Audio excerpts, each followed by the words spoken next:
और हाँ हाँ, मैंने झनक को सर पर चढ़ाया है क्योंकि वह उस लायक है, और अब तो वो इस घर में भी नहीं है, तो उसके बारे में इतनी बातें क्यों हो रही है। ये जो भी हो रहा है ना, वो झनक की वजह से ही हो रहा है। अनिरुद्ध को कंट्रोल कर रही है वो। अनिरुद्ध उसके इशारों पर नाच रहा है, और उसकी वजह से मेरी बेटी की ज़िंदगी सफ़र हो रही है।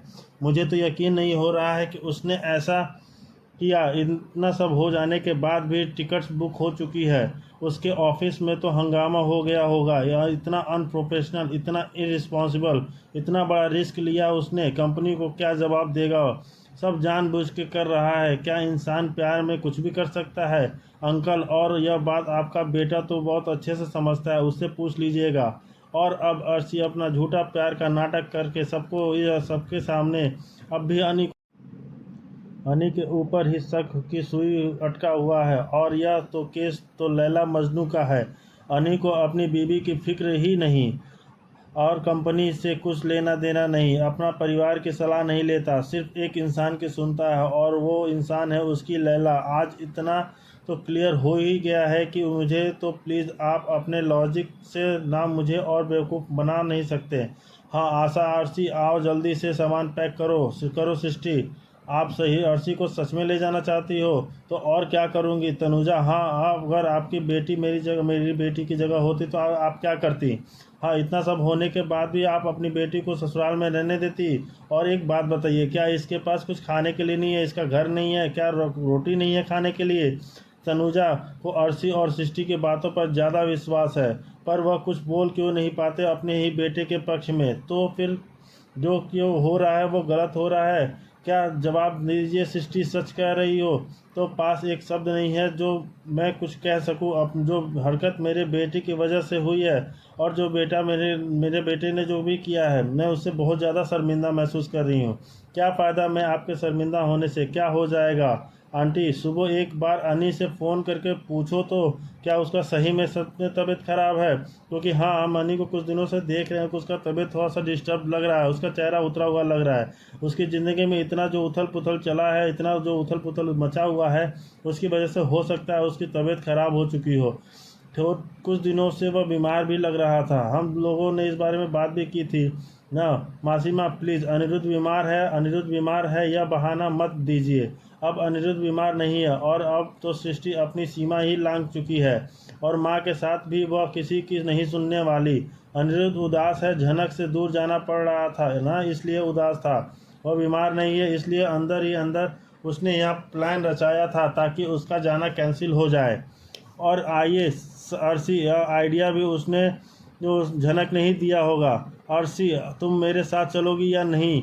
तुम्हें रुकना है तो रुको, मैं तो जाती हूँ। आई कम मम्मी, आई कम। मैं चलूँगी आपके साथ, प्लीज़ प्लीज़। देखो ऐसा मत करो, हम सब कुछ सॉर्ट आउट कर लेंगे। बिपाशा, बिपाशा भाभी, मुझे कुछ सॉर्ट आउट नहीं करना है, मुझे कुछ और नहीं समझना है, और ना कुछ समझना चाहती हूँ। मैं सब कुछ समझ चुकी हूँ। मेरी लाइफ बर्बाद हो चुकी है, और अब अपने बर्बाद करने नहीं दूंगी। आप लोगों का आप मेरी सिचुएशन नहीं समझ सकते हैं। आप में से कोई नहीं समझ सकता, क्योंकि आप लोगों के साथ ऐसा नहीं हुआ है। और आज जहां अर्शी चिल्लाए जा रही है कि अंदर से इतना दम नहीं है कि कल की आई बहू को कोई चुप कराए, बस खड़े खड़े सुनते हैं। अर्शी के मन में निकलती घृणा को अनी के प्रति। और बिपाशा भाभी, आप सबके साथ कभी लाल दादा ने ऐसा बिहेव नहीं किया ना, इसलिए आप मेरा पेन नहीं समझ सकती हैं। इसलिए मैं आपसे रिक्वेस्ट कर रही हूँ, आज नहीं, आज मुझे मत रोकिए। अर्शी, एक बार अनी को आने दो, हम सब उससे बात करेंगे, हम उससे जवाब लेंगे। क्या जवाब देगा वो? क्या करूँगी उसके जवाब का मैं? अनी कल की टिकट बुक करवा देगा। नहीं, अगर वो जाना चाहता मेरे साथ तो आज ही चला जाता। वो अब यह नहीं करेगा। आप लोगों को जो करना है, आप प्लीज़ जो गो अहेड, आप प्लीज़ कीजिए जो भी करना है, मुझे इसमें कोई इंटरेस्ट नहीं है। हाँ, मैं यहाँ रुकी क्योंकि मैं झनक से हारना नहीं चाहती थी, और यह चौंकाने वाला पहला कबूलनामा है। अर्शी के तरह से उसकी लड़ाई की भी झनक से ही थी। उसे अपने से नीचा रखना था, दिखाना था, जल्दी थी। और अब अगर आपको लगता है कि अभी भी कि मैं अनी से बेहद मोहब्बत करती हूँ, तो आपको गलत लगता है। आई डोंट लव हिम क्या एनी मोर। और सब कोई शौक होते हुए उसकी बातें सुनता रहता है। और हाँ अंकल, मैं क्या कहूँ, आपका बेटा मुझ में बिल्कुल प्यार नहीं करता है और मैं बदले में उसे प्यार देती रहूँ। नहीं अंकल, इतना महान नहीं है अनी, और अनी मेरा प्यार डिजर्व नहीं करता है।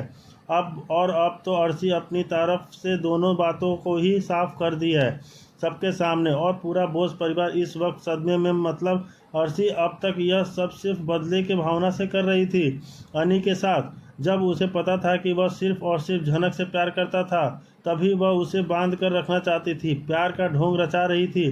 क्या यह दिखावे का रिश्ता था? और अब तो कई सवाल छोड़ गई आज वह बोस परिवार के सामने मन में, जहां आज अर्शी ने साफ कर दिया है कि उसे झनक को ही उखाड़ फेंकना था अनी के जीवन से।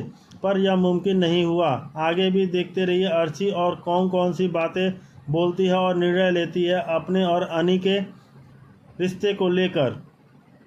और आगे सृष्टि है जहाँ आज अपनी बेटी की ज़िंदगी के सारे फैसले लेने के लिए बने रहिए। देखते रहिए हमारा चैनल और देखते रहिए, क्योंकि बात जो अर्शी बोलती है उसके आगे बोस परिवार के सदस्यों के सामने शब्द कम पड़ रहे हैं। शब्द नहीं है कि उसको कोई जवाब दे। आज अनी इस हालत में है, उसके परिवार वाले इस हालत में हैं कि आज सृष्टि और अर्शी उन्हें बस सुनाए जा रही हैं। क्यों ऐसा हो रहा है? आखिर अनिरुद्ध पे कोई विश्वास क्यों नहीं करता? क्या रियल में उसका तबीयत नहीं खराब है?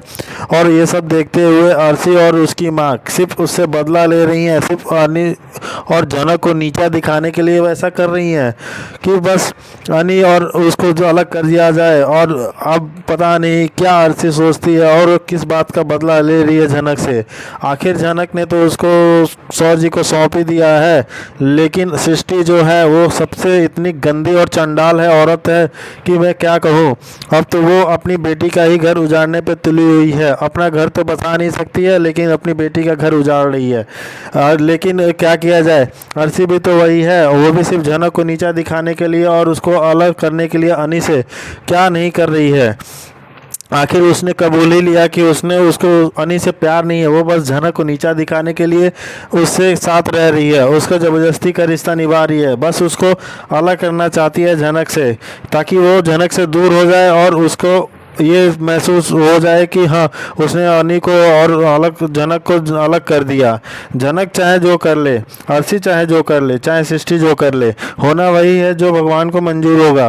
अनी की लाइफ में जनक तो आएगी ही आएगी, लेकिन क्या सृष्टि और उसकी बेटी अर्शी क्या इस रिश्ते को आगे बढ़ने देंगी? आज तो उन्होंने हद ही कर दिया। इतनी तबीयत खराब होने के बाद भी बोलती हैं कि वो बस नाटक कर रहा है, उसको हॉस्पिटल में ऐसे ही छोड़ के चली आई सब। कितनी गद्दार और गद्दार औरत है ये, वाइफ के नाम पे कलंक है। जो ऐसी बीबी भगवान किसी को ना दे। और उसकी माँ जो सबसे बड़ी डायन है, और वो अपनी बेटी की ज़िंदगी बर्बाद कर रही है और अनी की ज़िंदगी बर्बाद कर रही है, झनक की ज़िंदगी बर्बाद कर रही है। बोस परिवार पे एक तलवार बन के लटकी हुई है, सबको बस बर्बाद करना चाहती है। इतना दुष्ट और इतना घिनौना चेहरा है ये। दोनों माँ बेटी मिलके वो क्या चाहती हैं कि अनिरुद्ध को बर्बाद कर दिया जाए, अनिरुद्ध की लाइफ ख़राब कर दी जाए, उसकी ज़िंदगी हेल बना दी जाए। ये सब तो जो भी है तो होता ही रहेगा। झनक लेकिन ऐसा होने नहीं देगी। वो समय आने पे और अर्शी और सृष्टि को सबक जरूर सिखाएगी, उसको जवाब जरूर देगी। आगे की कहानी जानने के लिए आप हमारे चैनल के साथ बने रहिए और देखते रहिए हमारे यूट्यूब चैनल।